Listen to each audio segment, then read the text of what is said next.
Subscribe करंतु विपिन बिहारी सामल channel को press करंतु पाखरे थिबा बेल आइकन को जा फल रे प्रतिदिन अपलोड होउथिबा आध्यात्मिक कथावस्तु को आपण माने सुनि परिबे। ओडिशार अगणित आध्यात्मिक प्रेमी दर्शक बंधु को आजिर कार्यक्रम को सादर स्वागत। समस्त प्रीति भरा नमस्कार। दर्शक बंधु, प्राचीन काल वर्तमान पर्यंत जातिवाद को लेकिन समाज रे विभिन्न प्रकार मतवाद आज पर्यंत चली आसुअछि। आसंतु ए जातिवाद को लेकिन आजिर कार्यक्रम रे किछिटा आलोकपात करिया। अच्छा विपिन भाई, श्रेष्ठ जीव मनीष भितर क्यों दिव्य भाव जागृत हेले व्यक्तिगत सामाजिक और राष्ट्रीय उन्नति संभवपर हो पारिबो? से दिव्य भावटी होची ऐक्यबोध। आमे समस्ते एक एकतार बल होची सर्वश्रेष्ठ बल। आमे समस्ते एक ईश्वरंकर संतान, गोटे वसुधा उपरे आमे बसवास करूछंती। भोक हेले समस्तकर खाद्य दरकार पडुछि, शोष हेले समस्तकर पानी समस्ते पानी पिउछंती, इज्जत घोड़ाइया पे समस्तकर कपड़ा दरकार पड़ुछि। तेणु केही आमे कोनोसी भागरे केही काठारु भिन्न कि कहंतु केबे भी नुहे। गोटिए देश बा गोटिए राष्ट्र भितरे बसवास करुथिबा प्रत्येक नागरिक भितरे जदि जातीयता बोध रहिबो तेबे राष्ट्रर उन्नति निहाती संभव होई जिवो। समस्ते समस्तंको भल पाई पारुथिबे, समस्तंको मनटा प्रफुल्ल रहुथिबो, तेबे जाई व्यक्तिगतर उन्नति हबो, सामाजिक उन्नति हबो, राष्ट्रीय उन्नति हेई पारिबो। देखंतु भारत ढेर एबे उन्नति करिछि कि नाही, माने स्वाधीनतार परवर्ती समय ठारू एजाबत हिसाब किताब कले भारत ढेर उन्नति करिछि। आज्ञा हेले अन्य विकासशील राष्ट्र तुलना रे तांको भली आगे पारि नाही। तार कारणटा कोन हेई पारे? जे सद्गुण आ चरित्रवता पई भारत को श्रेष्ठ देशर मान्यता विश्व दरबार रे मिलिछि, सेई सद्गुण सेई चरित्रवता मनुष्य भितर एबे देखा जाउनी। तेणु विकास क्षेत्र रे अन्य देश अपेक्षा ये उन्नति रे पछुआ अछि। मु जेहेतु आध्यात्मवाद को आधार करी आलोचना सब बेले करि थाए, तेणु सब बेले शास्त्र पुराण रो उदाहरण गुडा को मु नेइकरी कथा कहि थाए। आपण आज जो प्रश्न मते पचारि छन्ते तार उत्तर देबा पई हेले इतिहास को नजर पकेबा को पड़िबो। दशम शताब्दी बेलकू भारतर शिक्षा, सभ्यता, संस्कृति, शिल्प विज्ञान सब क्षेत्र रे ब्रिटेन, रूसिया, चीन, जापान इस प्रभृति देश मानक ठारू भारत उन्नततर थिला। 16-17 शताब्दी बेलकू मोगल माने जेते बेले भारत को शासन कले, माने अकबरन ठारू औरंगजेब पर्यंत, सेते बेलकू पृथ्वीर अन्य सब देश ठारू भारत समृद्धिशाली थिला। 18 शताब्दी बेलकू भारत जेते बेले इंग्रेज शासनाधीन हेई गला, तापरे परे अमेरिका, ब्रिटेन, यूरोप एमानकर पछरे भारत पड़ी गला। तथापि रूसिया कि चीन ठारू पछरे नथिला भारत। द्वितीय विश्व युद्ध रे जर्मन, जापान, चीन एमाने संपूर्ण क्षतिग्रस्त हो जाइथिले। भारतर अर्थनैतिक अवस्था सेते बेले भी तांको ठारू ढेर भलो थिला। स्वाधीनतार 25 वर्ष परे सेमाने जेते आगे पारिले भारत सेतेटा आगे पारिला नाही। कारण कोन ता विषय तर्जमा करिया को पड़िबो। आपनकर प्रश्न अनुसार मु उत्तरटा दबाको चेष्टा करूछि। स्वाधीन भारतर लोकमानक पाखरे नैतिकतार अभाव रहिला, जातीयता बोध रहिला नाही। मनुष्य गुड़ाक सब व्यक्तिगत स्वार्थ चाहिए। देशर उन्नति अपेक्षा निजर व्यक्तिगत सम्मान, मान, प्रतिष्ठा, प्रतिपत्ति, प्रभुत्व विस्तार पाई समस्ते स्वार्थपर साजिले। स्वाधीनता पूर्वरु जाति वर्ण निर्विशेष रे समस्तक भितर जो एकताटा थिला से एकताटा रहिला नाही। हमर उन्नति हेछि किंतु ताहा वास्तव उन्नति हेई नाही। स्वाधीनतार 25 वर्ष भितर भारतर truck, motor car, rail engine, उड़ा जहाज, जल जहाज, लुहा इस्पात कारखाना, बड़ बड़ नदी बंध, तैल विशोधनागार, आणविक शक्ति उत्पादन केन्द्र एगुड़ाक सब गठन हो पारिला। माने स्वाधीनतार 25 वर्ष भितर एते कथा ही गला। शिल्प विप्लव भी हैला, सबुज विप्लव द्वारा खाद्य अभाव को भी माने प्रचुर परिमाण रे दूर करी हैला, सब हैला। हेले मनीष पणियार समृद्धिशाली हेई पारला नाही भारत। मनीष पणियारे समृद्धि हेई पारला नाही। प्रत्येक मनीष को भल पाइबा रहिला नाही प्रत्येक भितरे। भारत स्वाधीन होबा परे जो पार्थिव उन्नति हैला ताको देखिकरी पराधीन भारतर जन्म होइतिबा भारतीय मानको खुशी लागिला। कारण पराधीन भारतर अभाव, अनाटन, दुरावस्था को से माने अंगे निभैथिले। आर्थिक उन्नति रे से माने खुशी ही गले। किंतु स्वाधीन भारत रे जन्म ग्रहण करितिबा जो सचोट विश्वप्रेमी किछि भारतीय लोक से माने खुशी ही पारु नाहंती एबे भी। प्रथम कथा हला चीन, जापान, जर्मन सह समताल देई एमाने उन्नति करि पारि नाहंती। तार कारण हला एकता नष्ट हेछि। गोटे कथा देखंतु, पृथ्वीर विभिन्न देश रे विभिन्न प्रकार शासन व्यवस्था रहिछि। केउंठी राजतंत्र, केउंठी गणतंत्र, केउंठी एकछत्रवाद, କେଉଁଠି ପୁଞ୍ଜିବାଦ, କେଉଁଠି ସମାଜବାଦ, ଏମିତି ବିଭିନ୍ନ ପ୍ରକାର ଶାସନ ବ୍ୟବସ୍ଥା ପୃଥିବୀର ଭିନ୍ନ ଭିନ୍ନ ଦେଶରେ ରହିଛି। ଚାଲିଛି। ଯେଉଁ ଦେଶର ପ୍ରଗତି ପାଇଁ ଯେଉଁ ଶାସନ ବ୍ୟବସ୍ଥାଟି ଅନୁକୂଳ ବା ଉପଯୁକ୍ତ, ସେ ବିଷୟରେ ସବୁ ଦେଶର ଜନନାୟକ ମାନେ ଚିନ୍ତା କରିକି ସେ ବ୍ୟବସ୍ଥା କରୁଛନ୍ତି। ଶାସନ ବ୍ୟବସ୍ଥାଟା ଯାହା ହେଉ, ଦେଶର ନାଗରିକ ଓ କାର୍ଯ୍ୟକର୍ତ୍ତା ଏମାନେ କର୍ମଠ, ଚରିତ୍ରବାନ, ସୁଶୃଙ୍ଖଳ ନ ହେଲେ ଜାତିର ଉନ୍ନତି ହେଇପାରିବନି କି ରାଷ୍ଟ୍ରର ଉନ୍ନତି ହେଇପାରିବ ନାହିଁ। ପ୍ରତ୍ୟେକ ଶାସନ ପଦ୍ଧତିରେ ସୁଗୁଣ ରହିଛି, ଦୁର୍ଗୁଣ ବି ରହିଛି। ଅନୁନ୍ନତ ଦେଶର ଦ୍ରୁତ ବିକାଶ ପାଇଁ ସମାଜବାଦୀ ବା ସାମ୍ୟବାଦୀ ସରକାର ହେଉଛି ସର୍ବଶ୍ରେଷ୍ଠ ସରକାର। ସେଥିପାଇଁ ଆମେ ଆମ ଦେଶରେ ସେଇ ଢାଞ୍ଚାରେ ଚଳିବାର, ଉନ୍ନତି ପଥରେ ଯିବାର ଗୋଟେ ବ୍ୟବସ୍ଥା କରିଛନ୍ତି, ସେମାନଙ୍କୁ ଫଲୋ କରିକି। ସେଥିର ସୁଗୁଣ ସାଥିରେ ଗୋଟେ ଦୁର୍ଗୁଣ ବି ରହିଛି। ସାମ୍ୟବାଦୀ ସରକାର ଦ୍ୱାରା ଦେଶର ଖୁବ ଶୀଘ୍ର ଉନ୍ନତି ହେଇଯାଇପାରେ, ଦେଶ ସମୃଦ୍ଧିଶାଳୀ ହେଇଯାଏ, ହେଲେ ବ୍ୟକ୍ତି ସ୍ୱାଧୀନତାକୁ ଜଳାଞ୍ଜଳି ଦେବାକୁ ପଡେ। ସାମ୍ୟବାଦୀ ସରକାରରେ ଲୋକମାନଙ୍କର ବ୍ୟକ୍ତିଗତ ଅଧିକାର ପ୍ରାୟ ଲୋପ ପାଇଯାଏ। ସରକାର ଲୋକମାନଙ୍କୁ ଯନ୍ତ୍ର ଭଳି ବ୍ୟବହାର କରେ। ମାନେ ସମାଜବାଦୀ ରାଷ୍ଟ୍ରରେ ଆମ୍ଭମାନଙ୍କ କ୍ଷେତ୍ରରେ କଣ ଅସୁବିଧା ହେଇଛି କୁହନ୍ତୁନି? ଆମେ ଚୀନ, ଜାପାନ, ଆମେରିକା ଭଳି ଉନ୍ନତି କରିପାରିଲେ ନାହିଁ। କାହିଁକି ଏମିତି ହେଲା ନା ଆମେ ଦେଶର ଉନ୍ନତି ଚାହିଁଲେ, ହେଲେ ବ୍ୟକ୍ତିଗତ ସ୍ୱାର୍ଥକୁ ତ୍ୟାଗ କରିବାକୁ ଆମେ କେହି ରାଜି ନୁହନ୍ତି। ଯିଏ ଯେଉଁ ସଂସ୍ଥାରେ କାର୍ଯ୍ୟ କରୁଛି ସେ ସେଥିରୁ ତା ବ୍ୟକ୍ତିଗତ ଫାଇଦା ଉଠାଇବାକୁ ଚେଷ୍ଟା କରୁଛି, ସମୂହ ସ୍ୱାର୍ଥ ସେଥିରେ ବଳି ପଡି ଯାଉଛି। ବିକାଶମୁଖୀ ରାଷ୍ଟ୍ରର ଆମେ ରୁଚିକର ଅଂଶଟିକୁ ଗ୍ରହଣ କଲେ, ତାର ଯେଉଁ କଥାଟି ଆମକୁ ଅରୁଚି ଲାଗିଲା, ମାନେ ଆମେ ଯାହାକୁ ପାଳନ କରିପାରିବା ନାହିଁ, ତାକୁ ଗ୍ରହଣ କଲେ ନାହିଁ। ବ୍ୟକ୍ତି ସ୍ୱାଧୀନତା ଲୋପ କରିବାକୁ ଆମେ କେହି ବି ପ୍ରସ୍ତୁତ ନୁହନ୍ତି। ଆମେ ୟୁରୋପ, ଆମେରିକାର ଢଙ୍ଗ ଢାଙ୍ଗେ ଗ୍ରହଣ କରିଛୁ, ଢାଞ୍ଚା ଗ୍ରହଣ କରିଛୁ, କିନ୍ତୁ ସେମାନଙ୍କ କର୍ତ୍ତବ୍ୟ ନିଷ୍ଠା, ଶାରୀରିକ ପରିଶ୍ରମ, ସମୟାନୁବର୍ତ୍ତିତା, ଏଇ ଭଲ ଗୁଣ ଗୁଡାକୁ ଆମେ ଗ୍ରହଣ କରି ନା। ଆପଣ ଯୋଉ କହିଲେ କୋଉ ଦିବ୍ୟ ଗୁଣଟା ରହିଲେ ମାନେ ବ୍ୟକ୍ତିଗତ ସ୍ୱାର୍ଥ ସାଧନ ହବ, ସାମାଜିକ ହେଇପାରିବ, ଆଉ ରାଷ୍ଟ୍ରର ବି ଉନ୍ନତି ହେଇପାରିବ। ଆମ୍ଭମାନଙ୍କର ନୈତିକ ଅଧୋଗତି ଘଟିଛି କି ନାହିଁ ଆପଣ କୁହନ୍ତୁ ନା? ମୁହଁରେ ଗାନ୍ଧୀ, ଗୋପବନ୍ଧୁ, ଅରବିନ୍ଦ ଆଦି ମହାପୁରୁଷଙ୍କ ଉପଦେଶ, ଆଦର୍ଶ ବାଣୀ, ଶିକ୍ଷା କଥା ଆମେ କହି ଚାଲିଛେ, ଅନ୍ତରରେ ସେ ଭାବ ବିଲକୁଲ ବିନ୍ଦୁ ବିସର୍ଗ ଅଛି କି? ଭଗବାନ ରାମଚନ୍ଦ୍ର ଗୁହକ ସବରର ଉପାଖ୍ୟାନ କରି ଆମେ ପ୍ରଶଂସା ସାଉଣ୍ଟୁଛେ, ଆମେ ପ୍ରବଚକ ବୋଲି ନିଜକୁ କହିକିରି ଅନେକ ଲୋକମାନଙ୍କଠୁ ବାହା ଶୁଣୁଛେ, ବ୍ୟକ୍ତିଗତ ଜୀବନରେ ନିଚ ଜାତିକୁ ଘୃଣା କରୁଛେ। ଭଗବାନ ଶ୍ରୀରାମଚନ୍ଦ୍ର ସବରୀ ଉପାଖ୍ୟାନ କହି ଲୋକମାନଙ୍କ ଆଖିରେ ଆମେ ପ୍ରବଚକ ସାଜି ଲୁହ ଝରେଇ ଦଉଛୁ କି ନାହିଁ? କିନ୍ତୁ ମୋ ପଡିଶା ଲୋକକୁ ନିଚ ବର୍ଗର କହି ମୁଁ କଟୁ କଥା କହିବି, ଏଥିରେ ଜାତୀୟତା ସମୃଦ୍ଧି କେମିତି ହବ ମତେ କୁହନ୍ତୁ?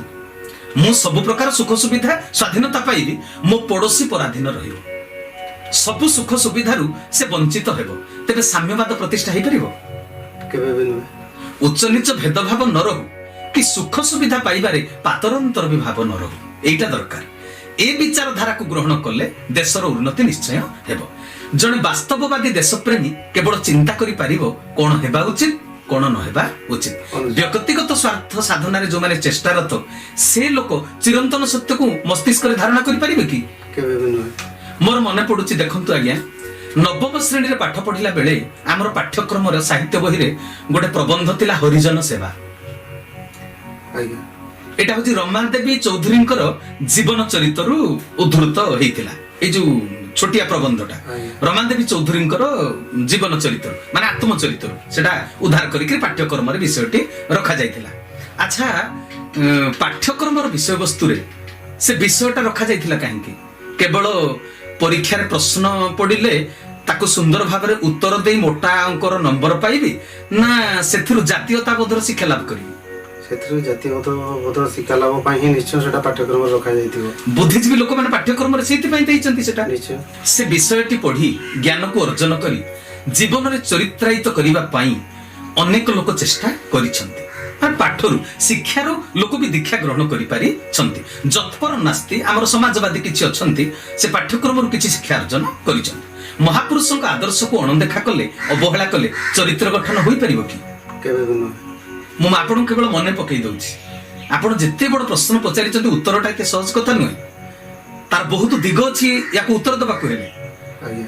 ତୃତୀୟ ଗୋଲଟେବୁଲ ବୈଠକ ପରେ ବ୍ରିଟିଶ ସରକାର ଘୋଷଣା କଲେ ଭାରତ ପାଇଁ ଗଢା ହେଉଥିବା ଶାସନ ବ୍ୟବସ୍ଥାରେ ଗୋଟେ ନୂଆ ନିୟମ ରହିବ, ମାନେ ତଫସିଲଭୁକ୍ତ ଜାତିମାନଙ୍କ ପାଇଁ ଅଲଗା ନିର୍ବାଚନ ମଣ୍ଡଳୀର ବ୍ୟବସ୍ଥା କରାଯିବ, ଯାହାଦ୍ୱାରା ହିନ୍ଦୁ ସମାଜକୁ ଭାଗ ଭାଗ କରିଦେଇ ହବ, ଆଉ ଆମେ ସେମାନଙ୍କୁ ହଜାର ହଜାର ବର୍ଷ ଧରି ଗୁଲାମ କରି ରଖି ପାରିବା। 1932 ମସିହାରେ ମହାତ୍ମା ଗାନ୍ଧୀ ଆମରଣ ଅନଶନ କରିଥିଲେ ଏଥିପାଇଁ। ତଫସିଲଭୁକ୍ତ ଜାତି ମାନଙ୍କର ନେତା ସେତେବେଳେ ଥିଲେ ଆମ୍ବେଦକର।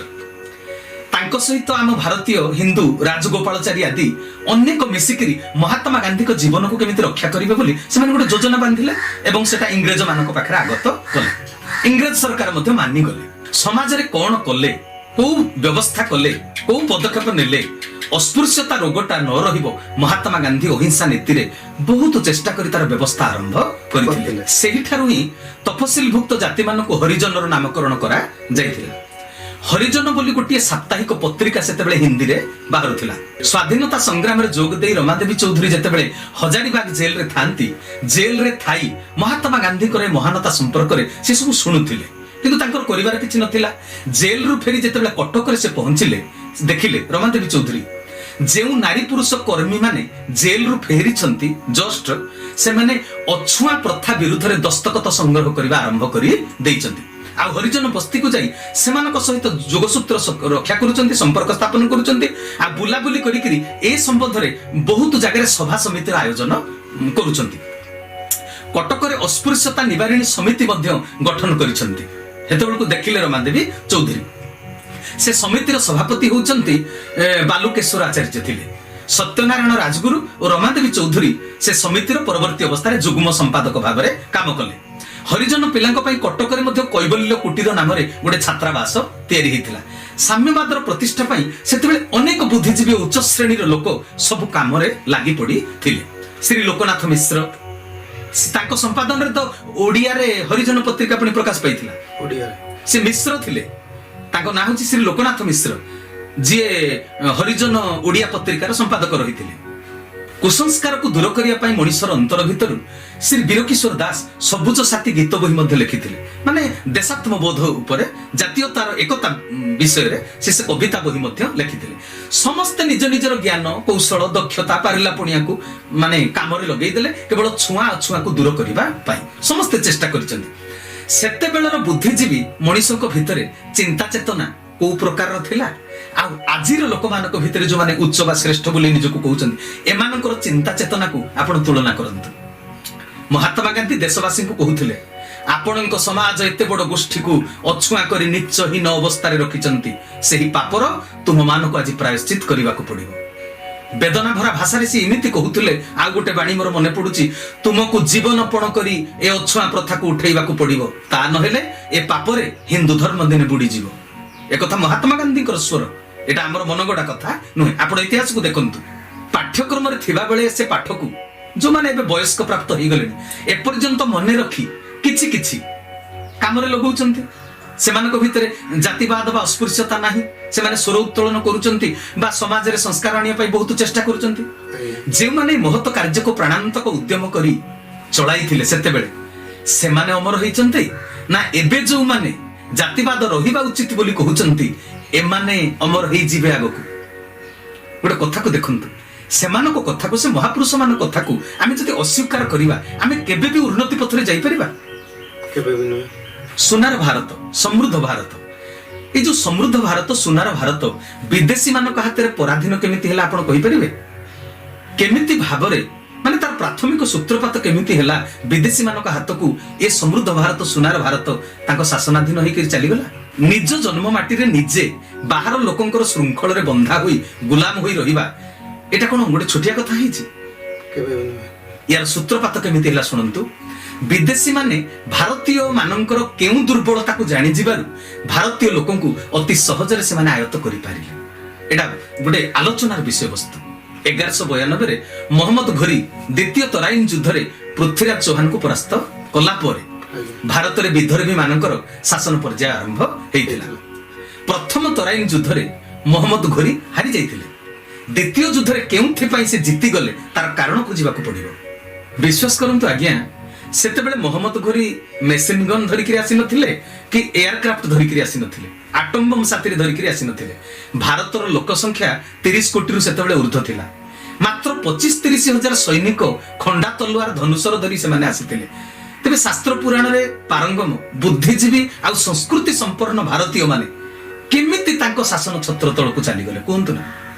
ଅବଶ୍ୟ ରାଜା ଜୟଚନ୍ଦ୍ରଙ୍କର ବିଶ୍ୱାସଘାତକତା ପାଇଁ ପୃଥ୍ୱୀରାଜ ଚୌହାନ ହାରିଥିଲେ, କିନ୍ତୁ ekotha ପୁଣି ସ୍ୱୀକାର କରିବାକୁ ହବ ଯେ ଜଣେ ଦୁଇ ଜଣ ବିଶ୍ୱାସଘାତକତା ପାଇଁ କଣ ଏଡେ ବଡ ସୁନାର ଭାରତ ଅନ୍ୟମାନଙ୍କର ଶାସନ ଛତ୍ର ତଳକୁ ଚାଲିଯିବ?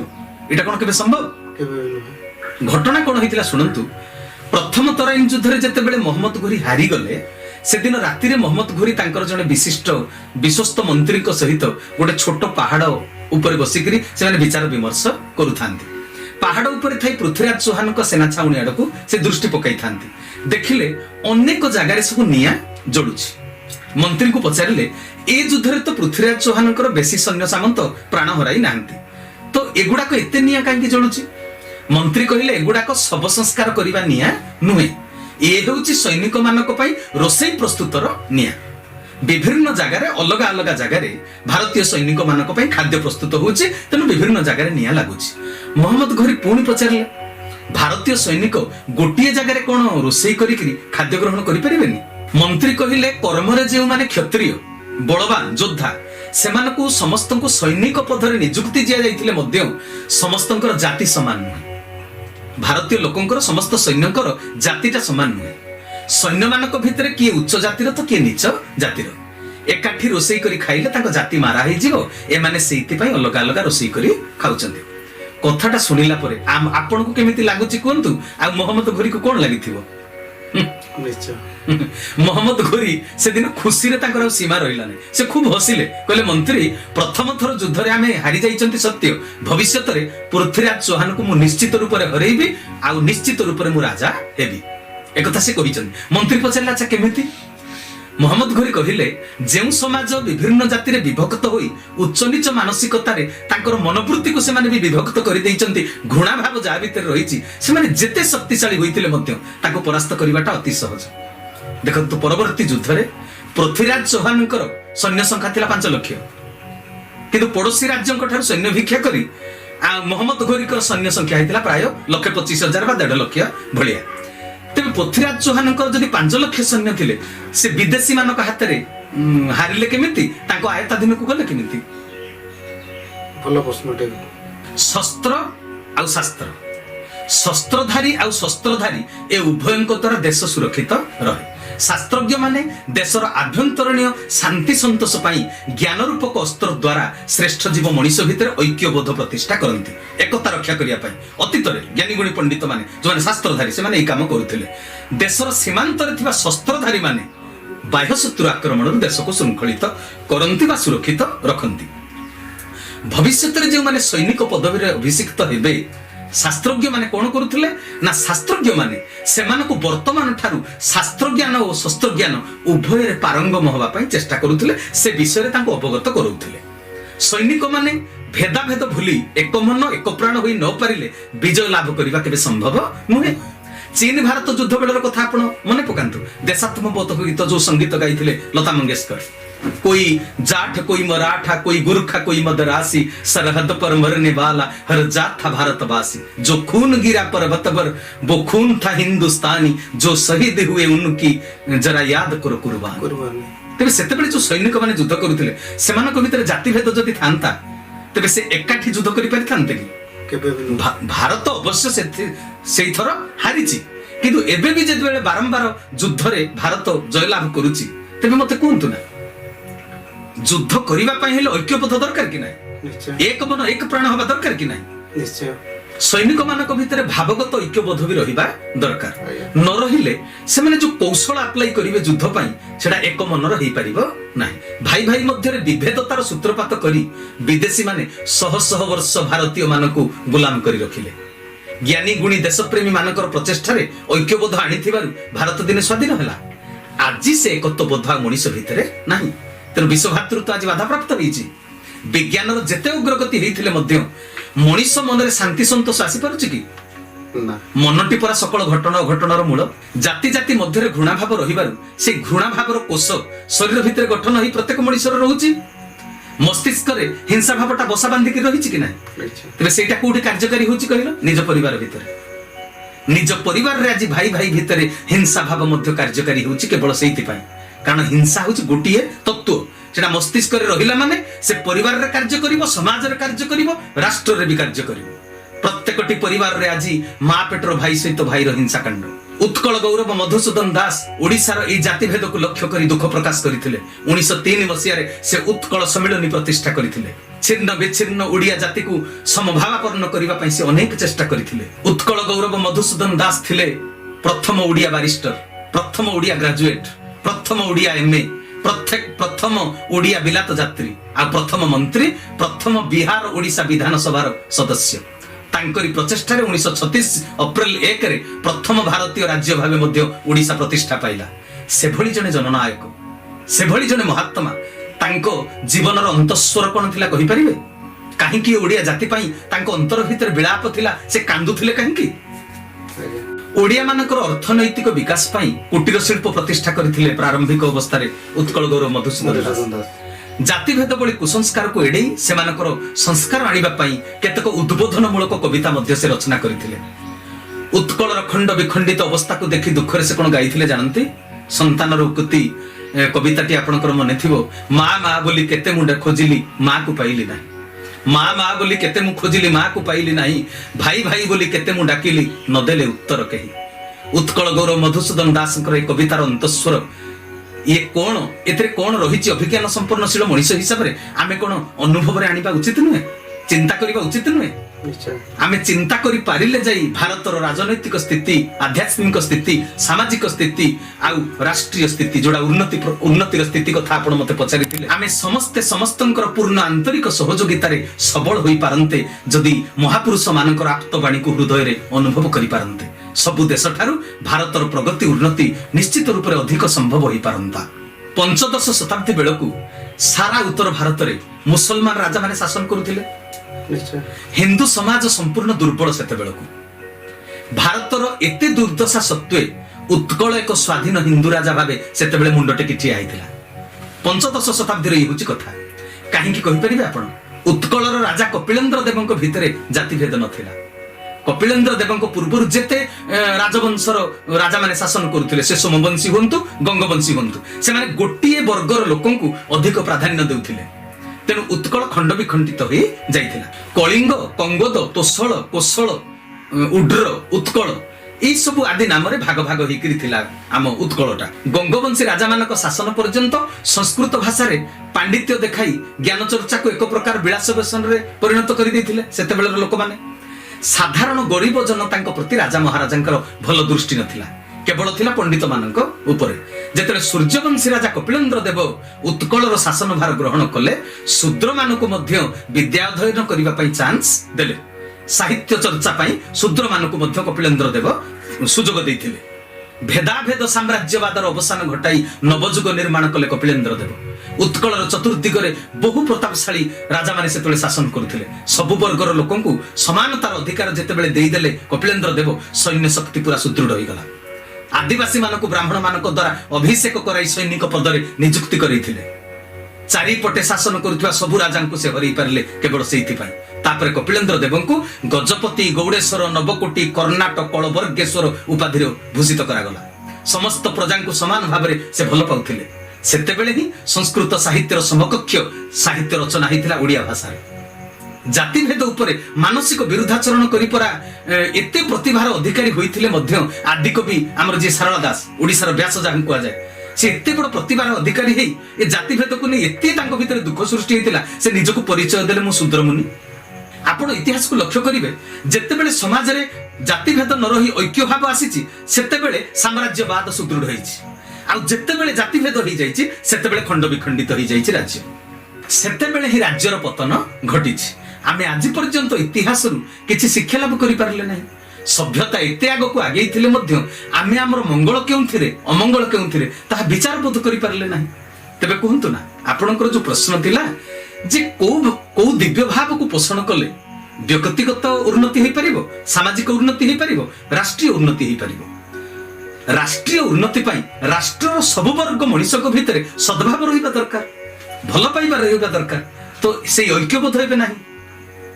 ता अर्थ आपण को कहबा कथा मुहर न कर्मर मध्य वसुदेव कुटुंबको आचरण मध्य प्रदर्शन करिया में पड़िबो। निहाती कथारे कहि देले होबनी, आचरण रे रहिबा दरकार जे वसुधैव कुटुंबकम। सारा वसुधा में गोटिए परिवार, भारत होची गोटे परिवार। एमिति देखिले वसुधा कले सारा विश्व होची गोटे परिवार। किंतु जेहेतु भारत होची पुण्यभूमि अन्य देश मानकरे जेहेतु माने आध्यात्मवादर प्रचार प्रसार एतेटा हेई पारेनी एबे हेलानी तेणु भारत भितर जेहेतु ऐश्वर्यवाद रही एकतार कथाटा एठी प्रथमे सुदृढ़ होबा दरकार आवश्यक। अच्छा, विभिन्न कार्यक्रम रे आपण समाजवाद विषय जहाँ जहाँ समाज संस्कार विषय जहाँ जहाँ कहते एथिरे आपण जे समाज रु जातिवाद उठाइबा चाहते यह निश्चित, किंतु बारंबार जिते आप जातिवाद विषय कहते आम मन गोटे धारणा आसूँ आपण अनार्य श्रेणीर, तेणु टिके आपणकर व्यक्तिगत परिचयटा देला भल हुआ। मते को माने नीच जातिर बा तळ वर्गर कहउचंती सेथिरे मोर केतेबेले दुख नाही आज्ञा काहेकि महापुरुष माने उपदेश देइचंती सब बेले तुमे तळरु उपरकु जीवो, केही उपरु तळकु आसंती नाही, तळु उपरकु जांती। मु तो कहिबा पई ए एपिसोड आ गोदे समय होबनी विवेकानंद जेतले चिकागो शहर रे थिले तांकर गुरु भाई प्रेमानंद को चिठी लिखिथिले चिकागो शहर को आपण सेटा पढिबे, से संपर्क रे ए एपिसोड रे आ आलोचना हेई परिबो नाही। कि आपण देखिबे जेतेबेले समाजर संस्कार आरंभ हेइची नीच वर्गर लोकमानक ठारू ही आंदोलन आरंभ हेइची। तेबे मते जो माने कहउचंती जे मो नीच वर्गर हेइथिबी मो पाखरे तो वर्ग भेद ही नाही, जाति भेद ही मो भितरे नाही। तेनु ए संपर्क रे जी जहा कहिले भी मो भितरे केबे दुख मु प्रकाश करे नाही, किंतु एटा आपण जानि रखिबे जे मो भितरे जातीयता बोध अछि बोली मु साम्यवादर इच्छा प्रकाश करूची बा साम्यवाद पई किछि संस्कारित कथा कहूची। एमिति कहिले समाजर जो जातिवादर कथा रही सामाजिक जहाकू स्वीकृति देइचंती चारि वर्ण से दृष्टि चिंता कले मु होची क्षत्रिय वर्ण, मु निजको भी क्षत्रिय बोली भावे ना। मो जेजेबापा होचंती कुर्ती बाहामर्दन सिंह। मु बेसी पुनी खुशी हुए कोन पई जानिचंती कि मो घर होची ढेंकानाल रो हिंदोळ, हिंदोळ गड जहाकू कहा जाय गडजात एरिया ये आ हिंदोळर राजा केते बड़ काम करथिले जानिचंती आपण? जेतेले रमादेवी चौधरी बालुकेश्वर आचार्य अस्पृश्यता निवारणी समिति गठन करथिले, चारिआडे प्रचार प्रसार करथिले हरिजनक सेवा करिबा, सेतिके बेलकु हिंदोळर राजा ही तांको मंदिर को हरिजन मानक जीवा पई देइथिले अधिकार देइथिले। तेणु सेई हिंदोळगडर मु होची उत्तर दायाद बा मु होची प्रजा। तेबे मो राजा पई मु भी गर्वित, मो निज माटी रे जन्म होईची माटी पई भी मु निजे होची गर्वित। तेणु कहिबार तात्पर्य हला मु क्षत्रिय वंशर। मो जेजेबापांको बापा सी होचंती कुर्ती बाहामर्दन सिंह, जे युद्ध करिकरी बाहुबल देखैथिले अन्य मानकर बाहु को मर्दन करि पारंती बोली तांको ना राजा देइथिले कुर्ती बाहामर्दन सिंह। तेणु मु निजको क्षत्रिय भाबिकरी गौरव भी मु अर्जन करि पारे ना, काहेकि क्षत्रियर धर्म होची युद्ध करिबा। मु तो खंडा धरि जानिनी, मु तो बंदूक चलै जानिनी। तेणु क्षत्रिय बोली वर्ण रे जन्म होई गेले केही क्षत्रिय हेई पारिबेनी। मु जदि सीमांत रे जाई युद्ध करि पारिबी तेबे मु निजको क्षत्रिय बोली कहिबाटा ठीक हबो, यथार्थ हबो। तेणु मु कर्म रे क्षत्रिय हेई पारि नाही, आ जाति रे क्षत्रिय हबाटारे कोन अछि? तेणु जो माने मते नीच बोली कहउचंती से नीच कहिले मु खुशी हेबी, काहेकि अच्युतानंद महापुरुष परा कहिले मु होची दास, जगन्नाथ दास कहिचंती मु दास, जसवंत कहिले मु दास, अच्युतानंद समस्ते जेतेबेले जणे समाजर कल्याण करिबा पई चाहिछि सेतेबेले निजको से भगवानकर दास, भारत मातार दास से निजको चिंता करिछि। तेणु दास तो सब बेले पाद तलर चाकर, तेणु मो भारत मातार चाकरटी ही बंचिबाको इच्छा करे। मो प्रभु गुरुनारायण केशव चंद्रंकर मु भृत्यटी ही बंचिबाको चाहे, या छडा मोर अन्य कोनोसी इच्छा नाही। दर्शक बंधु, आजिकार आलोचना रे श्रद्धेय विपिन भाई जो जातिवादर उपकारिता जो समाज रे जो विभिन्न अव्यवस्था सृष्टि होइछि ता विषय आलोकपात करथिले एवं एथुर जदि किसी शिक्षा पाई आमर दैनंदिन कर्म क्षेत्र में भातृभाव प्रतिष्ठा करिबा ताहले आमर समाजर परिवारर राष्ट्रर मध्य सामग्रिक उन्नति हो पारिबो। तेबे आजिर कार्यक्रम को एतिकिरे विराम देली। समस्त को विदायकालीन नमस्कार।